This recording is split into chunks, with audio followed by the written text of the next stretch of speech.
The Democratic Republic of Congo has been battling with the fastest growing Ebola outbreak on record, with more than 3,800 cases and more than 1,700 deaths that have been reported since the epidemic was declared in the month of May this year.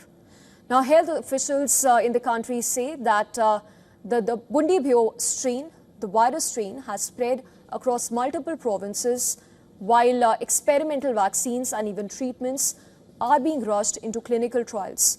The outbreak is heavily concentrated in the eastern province of Ituri, which accounts for nearly 90% of all cases. We don't like the trajectory of this outbreak, and it's already the second largest outbreak in the world. But if we take a photo after 14 weeks of declaration, it's the biggest outbreak, 7 times more than the West African outbreak. We cannot continue like that.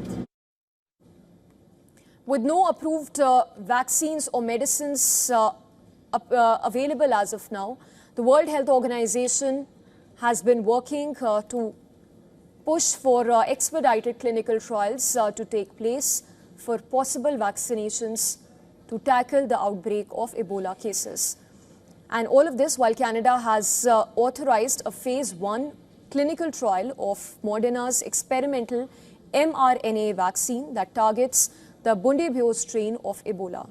The country becomes only the second after the United Kingdom to approve human testing of a vaccine that is specifically designed for this variant. The clinical trial will test the vaccine's safety, dosage range, and possible side effects in healthy volunteers. According to health officials, the response has been hindered by armed conflict, attacks on health centers, and even distrust among communities, and also a major funding shortfall that the country has been facing. The failure to identify patient zero and the movement of people through conflict zones have essentially further complicated containment efforts. More than 100 health workers have been infected since the outbreak began. Frontline staff in hard-hit towns protested over unpaid salaries and dangerous working conditions while warning of further industrial action. It remains unclear when the outbreak will reach its peak.